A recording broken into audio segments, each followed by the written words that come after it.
जय हिंद साथियों। तो आज हम लोग डिस्कस करने वाले हैं इतिहास में मौर्य वंश यानी कि अशोक के बारे में। जैसा कि पेट के सिलेबस में आपका केवल और केवल अशोक के बारे में पढ़ना है, मौर्य काल से आपको केवल और केवल अशोक के बारे में पढ़ना है। तो अशोक के बारे में आज हम लोग पढ़ेंगे। इसके पहले जानेंगे कि मौर्य काल जो था, कि मौर्य काल की स्थापना किसने किया। तो मौर्य काल की जो स्थापना की अगर हम बात करेंगे तो मौर्य काल की स्थापना चंद्रगुप्त मौर्य ने किया था। चंद्रगुप्त मौर्य ने किया था, किसकी सहायता से किया था। तो चंद्रगुप्त मौर्य ने चाणक्य की सहायता से किया था। इन्हीं का प्रधानमंत्री था, चंद्रगुप्त मौर्य का प्रधानमंत्री चाणक्य था। तो चाणक्य की मदद से, सहायता से ही चंद्रगुप्त मौर्य ने मौर्य वंश की स्थापना किया था। भाई साहब आप कहेंगे कि चंद्रगुप्त चाणक्य ने क्या किया था। तो इसके पहले मौर्य वंश के पहले जो था वो नंद वंश था। मौर्य वंश के पहले कौन सा वंश था? नंद वंश था। नंद वंश का एक प्रतापी राजा था जिसका नाम था घनानंद। घनानंद ससुरा एक नंबर का बेवड़ा था, कहने का मतलब पियक्कड़ी था, एक नंबर का पियक्कड़ी अय्याश आदमी था, एकदम पी के एकदम मस्त रहता था। एक बार की बात, घटना क्या घटी कि उधर से आ रहा था, क्या नाम है, सिकंदर आ रहा था इसके आक्रमण करने पर, मगध साम्राज्य पर आक्रमण करने के लिए आ रहा था। परंतु इस चीज की जानकारी, इस चीज का पता चल गया चाणक्य जी को। चाणक्य सोचे कि हमारे अखंड भारत पर अगर इका है सिकंदर आ जाएगा तो सिकंदर के ऊपर भूत सवार था उस समय कि हमको का विश्व विजेता बनना है। विश्व विजेता उसको चाहिए कुछ नहीं था, परंतु विश्व विजेता बनना था। तो इस चीज की जानकारी जब चाणक्य को मिली तो चाणक्य चले गए कहाँ पर? घनानंद के दरबार में गए, घनानंद से कहें। और घनानंद उस दिन एकदम पूरा पी के मस्त था, एक नंबर का एकदम पिया था। और जाके इसको बताएं कि चाणक्य आ रहा है, मगध साम्राज्य पर आक्रमण कर देगा और क्या करेगा, लूट घसीट कर पूरा कुछ यहाँ का तहस नहस कर देगा।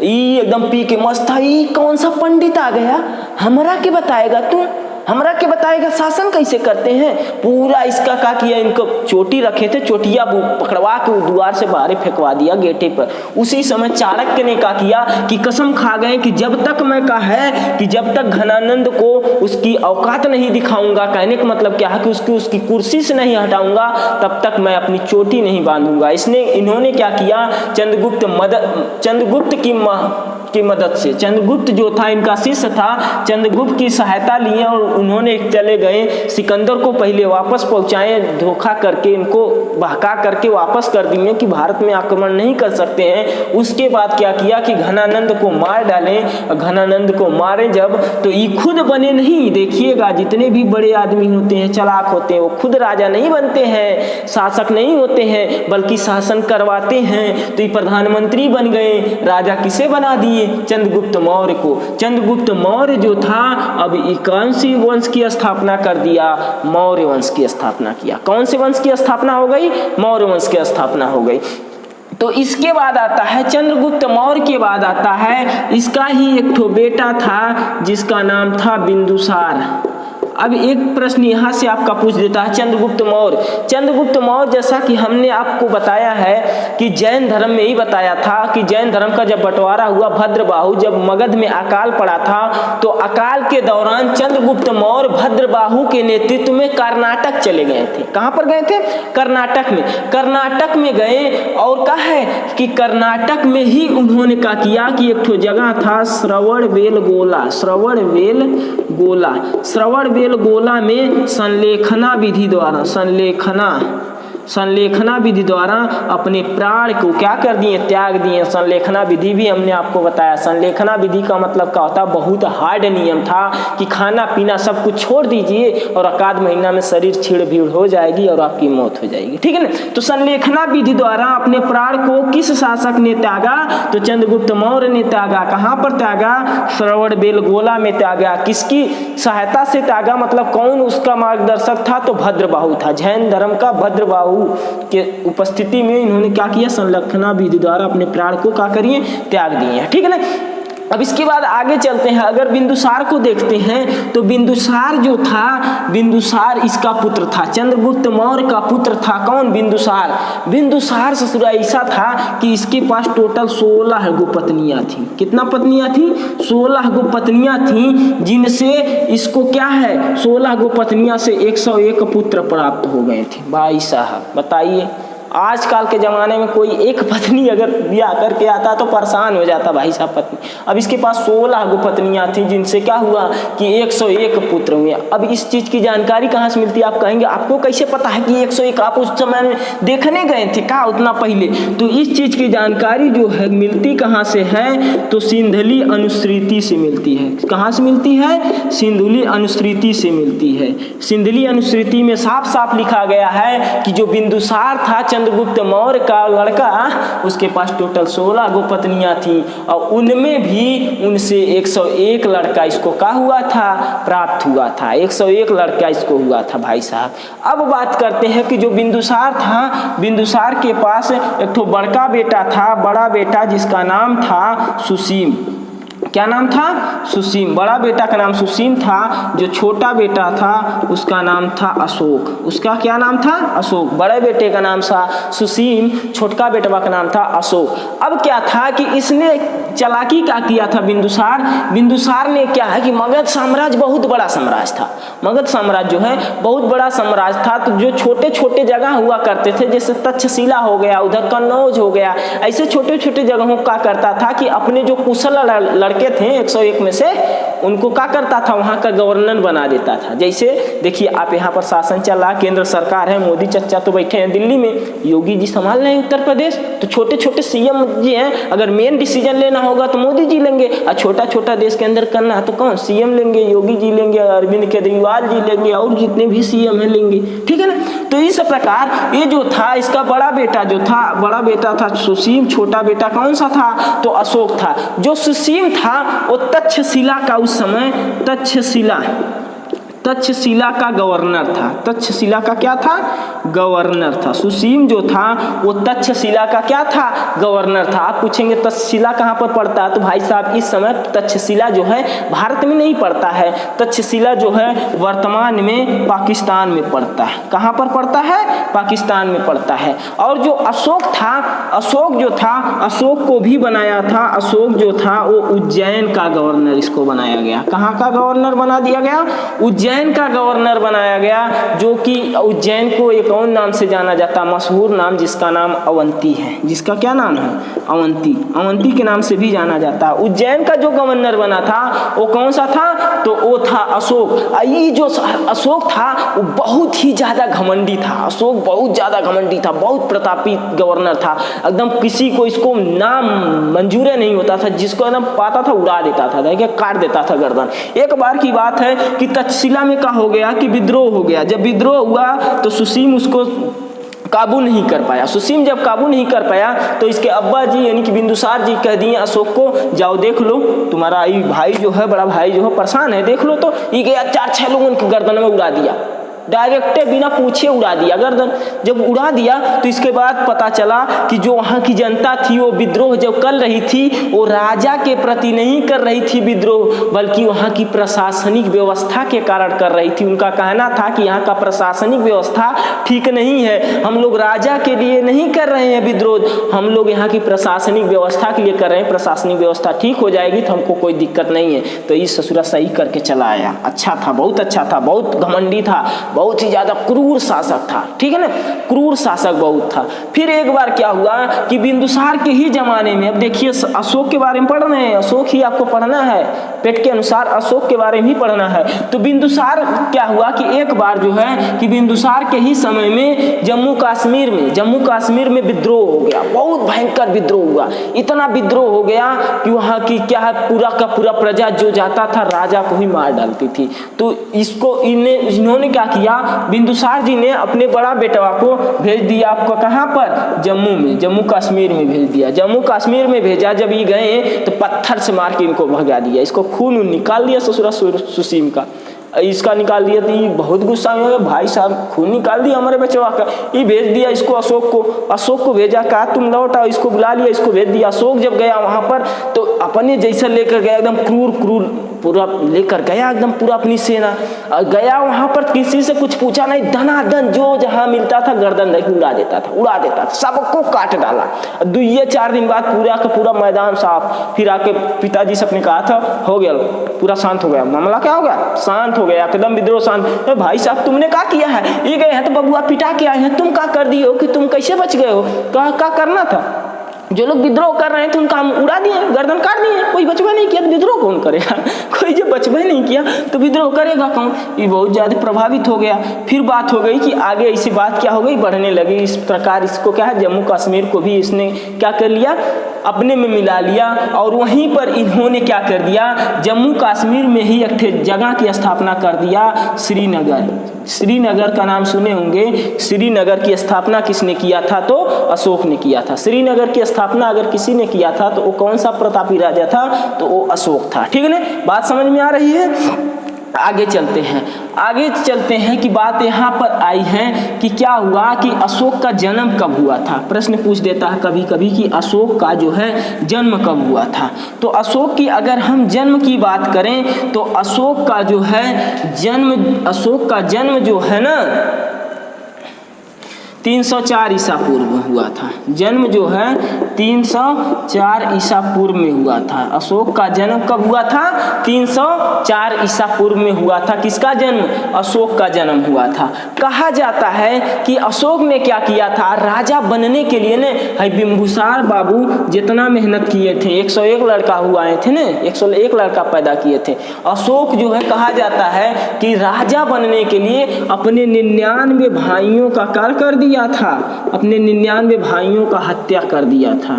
99 भाइयों का क्या कर दिया था, हत्या कर दिया था। आखिर ये चीज मिली कहाँ से, अगर आपसे पूछ देगा कि जो 99 भाइयों का हत्या अशोक ने किया था वो चीज कहाँ से मिलती है, तो वो चीज मिलती है आपके बौद्ध ग्रंथों से। कहाँ से मिलती है, बौद्ध ग्रंथों में साफ साफ लिखा गया है कि अशोक राजा बनने के लिए अपने 99 भाइयों की हत्या कर दिया। भाई साहब सोचिए, बेचारू इतना मेहनत करके हो खाए रहन 16 गो पत्नी से, बेचारा अकेले मारा खत्म कर दिया। सोच लीजिए, अपने भाई को राजा बनने के लिए अपने भाइयों का क्या कर दिया, पूरा का पूरा हत्या कर दिया था। बचा था एक इसका बड़ा भाई, जो नाम था सुसीम। क्या नाम था, सुसीम। सुसीम जो था उसको क्या हुआ कि जब राजा बनाने की बात आई तो इसने बिंदुसार ने कह दिया कि उस समय का यही था कि बड़ा बेटा ही क्या बनेगा, राजा बनेगा, बड़ा बेटा ही क्या बनेगा, राजा बनेगा। तो इसीलिए सुसीम को बुलाया जाने लगा। कहा गया कि बाबूआ तक्षशिला से अब वापस आ जाओ, हम तुमको राजा बनाना चाहते हैं, हमारे पास ज्यादा अब हमसे ना सपरी। बिंदुसार बोले हमसे अब ज्यादा नहीं सपरेगा, आ जाओ बबुआ, हम तुमको राजा बना देंगे।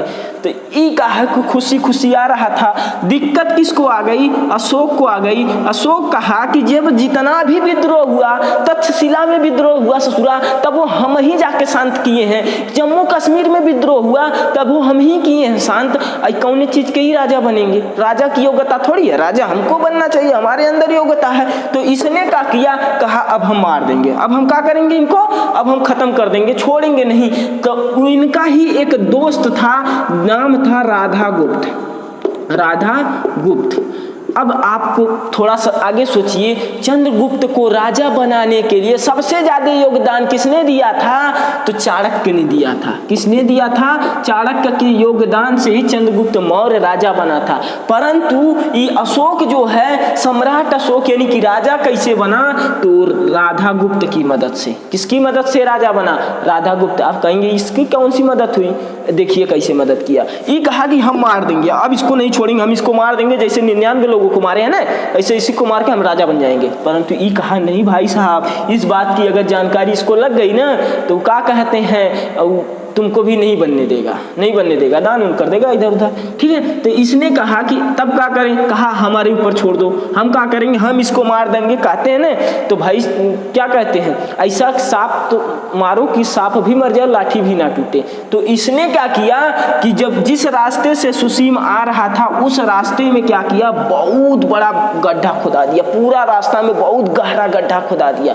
अब उसी में क्या किया, बहुत ज्यादा लकड़ी डाल दिया, लकड़ी डाल के पेट्रोल मार के क्या करिए, आग लगा दिया, मिट्टी तेल डाल के आग लगा दिया। अब ऊपर से गड्ढे को ढक दिया।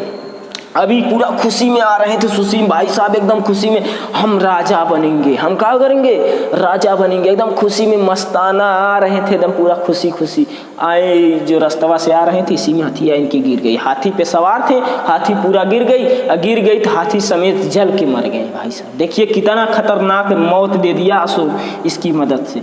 और क्या हुआ कि इसकी मदद से अब इसने क्या कर दिया, अपने आप को राज्याभिषेक अपना करा लिया। अब आपसे प्रश्न पूछ देता है कि अशोक का जो है राज्याभिषेक कब हुआ, अशोक का राज्याभिषेक कब हुआ। तो राज्याभिषेक जो हुआ था इसका 269 ईसा पूर्व। कब हुआ था, 269 ईसा पूर्व में हुआ था। किसका राज्याभिषेक कराया गया था, 269 ईसा पूर्व में अशोक क्या बन गया, अब राजा बन गया। जैसा कि आपको पता है, पहले में हमने बता दिया कि बिंदुसार के पास टोटल 16 पत्नियां थीं, और उसी प्रकार अब भाई लड़का है तो लड़का के भी वैसे होंगी ना। तो अशोक जो था, अशोक के पास भी टोटल 5 गो पत्नियां थीं। देख लीजिए भाई साहब, हमारे एक बात समझ में नहीं आती है, साला ये इतिहास में इतनी पत्नियां लेकर रह कैसे लेते थे लोग। आजकल एक ठो पत्नी हो जाती है तो साला दिमाग सबका खराब हो जाता है। आई देखिए इतना 5 16 पत्नियां लेकर कैसे मैनेज करते हैं पता नहीं। देखिए ठीक है ना। तो ये जो है अशोक के पास टोटल कितनी पत्नियां थी, 5 गो पत्नियां थी अशोक के पास। कितना पत्नियां थी, तो 5 गो पत्नियां थी। इनमें से सबसे ज्यादा प्रिय जो इनको थी कारुबा। कौन सी प्रिय थी, कारुबा नामक एक तो इनकी पत्नी थी जो ज्यादा प्रिय थी, हमेशा एकदम कहा कि ज्यादा ख्याल रखती थी और इनको बहुत ज्यादा पसंद थी। कौन सी 5 में से सबसे ज्यादा प्रिय यानी पसंद कौन सी थी, तो कारुबा ही इनको बहुत ज्यादा पसंद थी। किनको, अशोक जी को। अशोक को सबसे ज्यादा पसंद कोई थी तो वो थी कारुबा। कौन थी, कारुबा। ठीक है ना, बात समझ में आई। अशोक समझ में आ रहा कि नहीं आ रहा, ठीक है। आगे देखते हैं, अशोक का कुछ अन्य नामों की भी चर्चा है। अन्य नाम का मतलब क्या हुआ कि अशोक ने जितना भी काम कराया है, कहीं पर अगर क्या है कि कोई नया मंजिल बनाना है, महल बनवाना है, नहर बनवाना है, या जो नया काम करता था उसमें शिलालेख लिखवाता था। पत्थरों पर क्या करता था, इसको लिखा देता था, डेट टाइम वगैरह वगैरह, शिलालेख लिखाता था, अभिलेख लिखवा देता था, अभिलेख। तो अभिलेखों पर ही इसके अन्य कई नाम मिले हैं, कई नाम इसके अभिलेखों पर मिले हैं। इसका अधिकतर अभिलेखों पर नाम मिला है देवनाम प्रियदर्शी। अधिकतर अभिलेखों पर इसका नाम क्या मिला है, तो देवनाम प्रियदर्शी। ये जो है भब्रू अभिलेख में मिला है, या अनेक यानी कि ज्यादातर अभिलेखों में इसका नाम जो है देवनाम क्या था, देवनाम प्रियदर्शी था। क्या नाम था, देवनाम प्रियदर्शी अधिकतर ये लिखवाता था। और कहीं पर यानी कि यहाँ पर देख लीजिए विष्णुगुप्त में इसका नाम, अपना नाम लिखाया था अशोकवर्धन। ये भी इसका अशोकवर्धन के नाम से भी जाना जाता है। ये चीज़ कहाँ से मिली है, तो विष्णुगुप्त से मिली है। किससे मिली है, विष्णुगुप्त से। अशोक की खासियत क्या थी, अशोक क्या करता था, जिस एरिया में, जिस क्षेत्र में अपने अभिलेख को लिखाता था ना, उस क्षेत्र की भाषा का बहुत ज़्यादा ध्यान देता था, लिपि का ज़्यादा ध्यान देता था। जैसे देखते हैं, अगर हमारे यहाँ की लिपि की अगर हम बात करेंगे तो हमारे यहाँ की जो लिपि है ना, वो देवनागरी। हिंदी भाषा की लिपि क्या है, देवनागरी। लिपि का मतलब क्या होता है, लिखने का तरीका, आप कितने से लिख रहे हैं। देखिए हिंदी और इंग्लिश की लिपि लगभग सेम होती है। कैसे सेम होती है, क्योंकि बाएं से दाएं इधरों लिखी जाती है। अगर हम वही उर्दू की बात करेंगे तो इधर से लिखी जाती है, दाएं से बाएं की ओर लिखी जाती है। ठीक है ना। तो इसने क्या किया था, जहां पर अभिलेख लिखवाता था, अभिलेख यानी पत्थरों पर लिखवाता था, वहां की लोकल भाषा का ध्यान रखता था, लिपि का ज्यादा ध्यान रखता था। जैसे मान लीजिए यहाँ अगर हिंदी बोलने वालों की संख्या ज्यादा है, तो अगर हम यहाँ पर सिंधी में कोई बोर्ड लिखवा देंगे तो कोई किसी को पल्ला नहीं पड़ेगा, वो समझे नहीं पाएगा कौन सी लिखा है। तो इसीलिए इसने क्या किया कि लिपि का बहुत ज़्यादा ध्यान देता था। इस क्या करता था, लिपि का बहुत ज़्यादा ध्यान देता था। तो इसने कई प्रकार की लिपियाँ लिखाई। इसके अभिलेखों से जो है कई प्रकार की लिपियाँ मिली है, अभिलेख से जो है इसकी कई प्रकार की लिपियाँ मिली है। जैसे अगर हम भारत की बात करेंगे तो भारत में इसने जिस लिपि में लिखवाया था उसका नाम था ब्राह्मी लिपि। कौन सी लिपि थी, ब्राह्मी लिपि में। भारत में जो है मगध साम्राज्य भारत में बहुत ज़्यादा विकास किया था, तो भारत में जो है ब्राह्मी लिपि में लिखवाया गया था। जितने भी अभिलेख लिखे गए थे भारत में वो किस लिपि में थे? तो ब्राह्मी लिपि में थे। किस लिपि में थे? ब्राह्मी लिपि में थे। अगर हम पाकिस्तान की बात करेंगे, मगध साम्राज्य जो है पाकिस्तान तक भी फैला हुआ था। पाकिस्तान की अगर हम बात करेंगे तो पाकिस्तान में जो है खरोष्टी लिपि, कौन सी लिपि? खरोष्टी लिपि मिलती है। पाकिस्तान वाला जो एरिया है वहाँ से जितने भी अशोक के अभिलेख मिले हैं वो किस लिपि में लिखे गए हैं? तो खरोष्टी लिपि में लिखे गए हैं। किस लिपि में मिले गए हैं? लिखे गए हैं खरोष्टी लिपि में लिखे गए हैं। तो बात आती है कि इसके जो भी अभिलेख लिखे थे कई भाषाओं में, कई लिपियों में लिखे गए थे। आखिर उन लिपियाँ को पढ़ेगा कौन?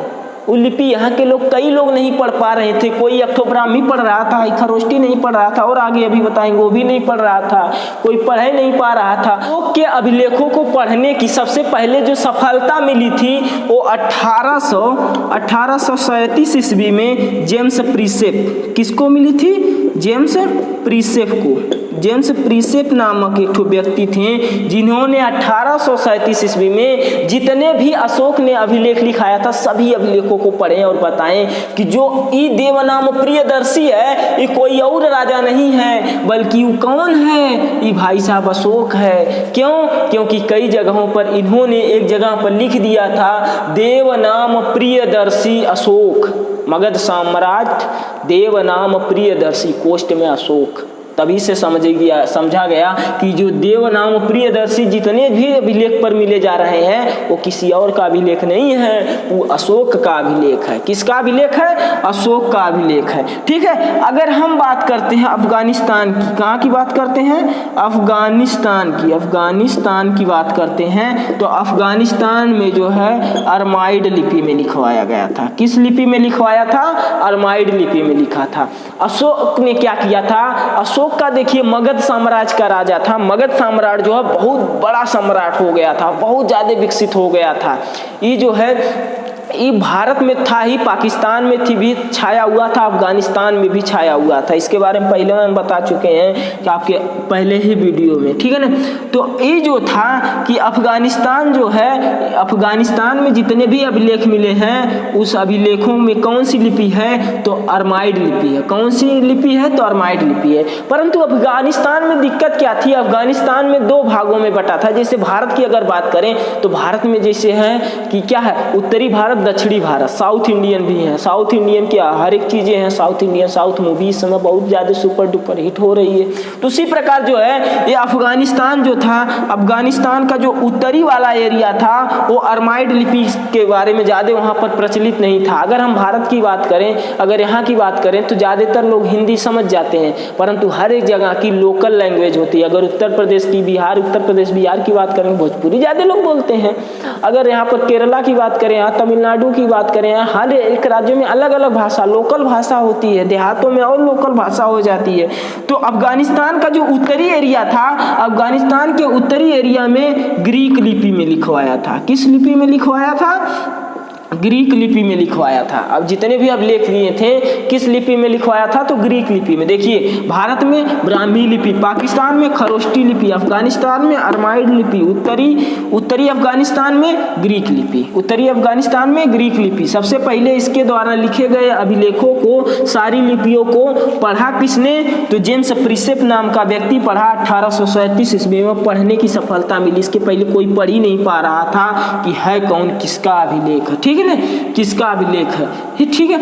मध्य प्रदेश में भी कई अभिलेख मिले हैं। मध्य प्रदेश, अगर हम भारत की बात करेंगे तो मध्य प्रदेश में एक तो अभिलेख मिला है जिसका नाम है गुर्जरा। क्या नाम है? गुरुजरा, सॉरी गलत लिख दिए। क्या नाम है? गुरुजरा। मध्य प्रदेश में जो है गुर्जरा अभिलेख मिला है। मध्य प्रदेश में कौन सा अभिलेख मिला है? गुर्जरा अभिलेख मिला है। गुर्जरा अभिलेख मिला है, इसमें लिखा गया था देवनाम प्रियदर्शी, मगध सम्राट देवनाम प्रियदर्शी द्वारा बनाया गया। इसमें नाम ही नहीं था, समझ ही नहीं पाते थे लोग देवनाम प्रियदर्शी कौन। तो आप समझ गए ना, देव नाम प्रियदर्शी किसका नाम है? तो अशोक का नाम है। किसका नाम है? अशोक का। कर्नाटक में जो है कई अभिलेख मिले थे। कर्नाटक जो था, कर्नाटक में भी कई अभिलेख मिले थे। कर्नाटक में एक ठो अभिलेख मिला था जिसका नाम था मास्की अभिलेख। कौन सा अभिलेख था? मास्की अभिलेख। देखिए पूछ दिया जाता है, मास्की अभिलेख कहाँ का है? कहाँ का है? तो कर्नाटक में मिला था। किसका था मास्की अभिलेख? किसका था? तो अशोक का था। किसका था? अशोक ने लिखवाया था मास्की अभिलेख। ठीक है, यहीं पर एक ठो और मिल जाता है, नेट्टूर अभिलेख। नेट्टूर अभिलेख, नेट्टूर अभिलेख भी कहाँ पर मिला है? तो यहाँ पर ही मिला है, कर्नाटक में ही मिला था। उदय गोलाद, उदय गोलाद, उदय गोलाद भी कहाँ पर का अभिलेख है? तो कर्नाटक में ही है। किसका अभिलेख है? तो अशोक का अभिलेख है। ये हम तीनों क्यों बता रहे हैं? क्योंकि यही तीनों ऐसे अभिलेख है कर्नाटक में जिसमें अशोक ने देवनाम प्रियदर्शी ना लिखवा के पूरा अपना टोटल अपना खुद का नाम स्पष्ट लिखाया था कि अशोक, मगध सम्राट अशोक के अभिलेख है। मगध सम्राट अशोक अपना खुद का नाम दिया था। किसने?